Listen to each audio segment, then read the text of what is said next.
We believe that there was a secret war between Jedi and Sith that was lost to history that they don't want you to know about. Greetings Acolytes, and welcome back to the archives. The Jedi and Sith have been at war for so long that it can be difficult to unravel key moments in history. With much of the information either being lost or told through unreliable narrators, we're often led to piece things together ourselves. But there is one gap in history between the time the Sith Order was created and Naga Sadow's invasion. This time is known as the Golden Age of the Sith, and it was supposedly a time when the Republic and the Sith Empire lived in relative peace due to ignorance of one another. According to what you'll read just about everywhere, the Jedi were caught by complete surprise by the Sith Empire, as they hadn't seen them since the exile of Ajunta Pal and the rest of the Dark Jedi followers. Except that's not entirely true. There was a secret war between the Jedi and the Sith Empire, the very first war. A war that has been lost to history. So join us today as we talk about the War of Tulak Hord and how it was scrubbed from the very timeline. Let's begin from the beginning. The 100-Year Darkness concluded with Ajunta Pal's legions of Dark Jedi being narrowed down to only 12. These Dark Jedi were banished from the known galaxy, where they then found the Sith species' homeworld of Korriban. When they landed, they dominated the people as their gods and begat the Sith Empire. The Dark Jedi essentially adopted the ways of the Sith until that word was no longer represented as a species, but as an empire and as a way of life. This all happened in the year 6900 BBY, or before the Battle of Yavin, and in just about every historical text that we can find, there is absolutely no information about what happens after this point, as every book jumps straight into the Great Hyperspace War, which takes place in 5000 BBY. 1600 years are missing. In the Great Hyperspace War, Naga Sadow seizes the position of the Dark Lord after the death of Marka Ragnos. He then leads the Sith Empire into a surprise attack right into the heart of the Republic, an attack that fails of course, and leads to the total collapse of the Sith Empire. It was only after this event that the Jedi were able to loot the tombs and Sith temples in Sith space, destroy or collect the artifacts and teachings of the Ancient Order. However, there is a distinct problem with this view of history. All of the sources that you can find will chart 5000 BBY as being the next immediate time that the Jedi and the Sith met, presumably seeing and fighting the Sith Empire for the first time since the Dark Jedi were exiled and the Sith were formed.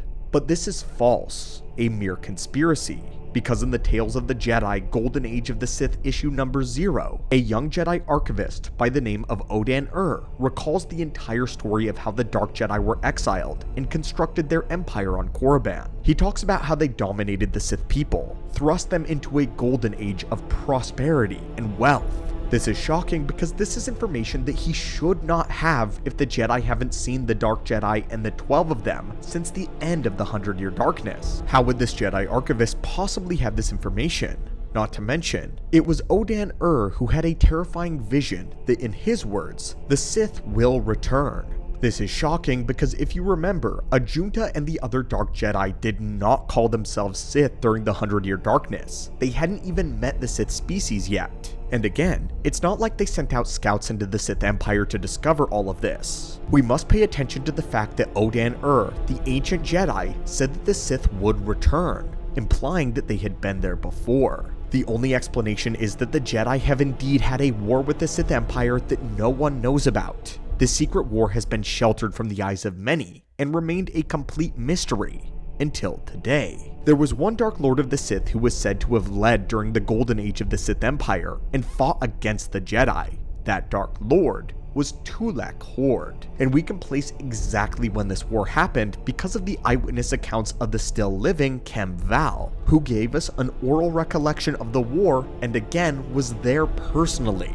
It was in the year 5300 BBY, either that year or sometime before, as this is the year that we can place two of Tulak Hord's greatest battles. Tulak himself, we've been able to trace all the way to the original 12 Dark Jedi exiles who took the mantle of Dark Lord after he murdered Ajunta Pal. We recently made a nearly 2-hour documentary about the origins of the 12 Dark Jedi, and we go into strenuous detail about how Tulak actually murdered Ajunta there, and the mantle of the Dark Lord was passed. But the short of it is that none of the other Sith Lords of the Golden Age used lightsabers except for Tulak Hord, as they all preferred the use of alchemically created metal swords. Only the exiles ever used lightsabers and pioneered the updated technology from it. Twi'lek Horde had a modern lightsaber during a time when the Jedi were still using proto-sabers, and before the time where the Sith were still using swords. In his tomb, it was also located another lightsaber crystal that was used in his personal weapon, one of which was from the world of Balmorra. Balmorra was a planet significantly nowhere near Sith space, and explicitly stated to have been a battleground during the 100-Year Darkness, one that likely Twi'lek fought in. And finally, in the very same comic flashback where Odan is telling us the history of the Sith,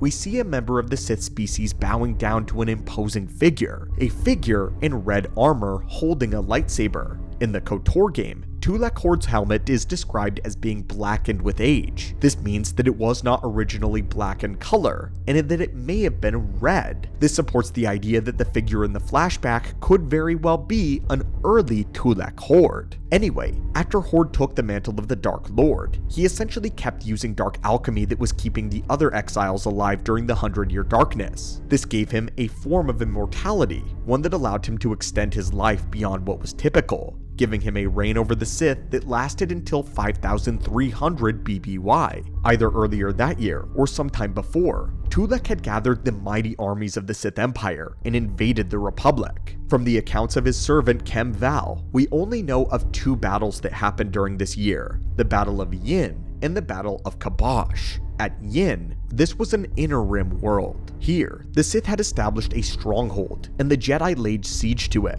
Twi'lek, along with his other servants and generals, broke that Jedi siege. Kem Val recalls that he and Horde fed on the energies of fallen Force sensitives, using a dark side Sith ritual to make themselves stronger from the flesh of the dead. Following this was the Battle of Kabosh, where Twi'lek led his armies to victory over the Jedi. It was said that he performed a similar ritual here, one that allowed him to draw the strength of his enemies into himself while they were living, which was what allowed him to go on such a rampage. According to Kem Val, between these two battles, over 1,000 Jedi fell to the blade of Twi'lek Horde. But after Horde was betrayed and murdered by his apprentice, stabbed in the back by a pitiful weakling, the Sith Empire was pushed back by the Republic, and fled back deeper into Sith space with their secrets. The Jedi scrubbed all mention of Twi'lek from every form of data they could file away and find though. This is significant because this is what they had done with the other Dark Jedi exiles. They didn't want anyone to know that that kind of strength was out there, and that Twi'lek Horde possessed the power to slay multitudes of Jedi. Again,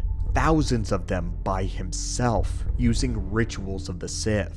Those rituals had made that being into something that was not of this galaxy and of this realm, and it terrified the Jedi so deeply that they had to get rid of all mentions of this war ever occurring. They couldn't let anyone find out just how many of them had been killed by a single Dark Lord of the Sith. And so, the secret war of Twi'lek Horde faded from galactic history, preserved only through the suspicious comments made by the Jedi and the recollection of one Kem Val when he awoke from deep stasis. This is the war that the Jedi did not want you to know about. A bloody slaughter of the Jedi. Horde was only stopped because his coward of an apprentice murdered him when victory was nigh. But tell us, did you know about this secret war? And if you didn't, does this fill in any plot holes that you were wondering about? But if you want more history on the other 12 Dark Jedi exiles, I highly recommend you check out our Origin of Evil video. We go into great detail about every single member of the 12, as well as the 100-Year Darkness, and the first two official Lords of the Sith in Ajunta Pal and Twi'lek Horde. But as always, my friends, thank you so much for watching the channel, and may the Force be with you.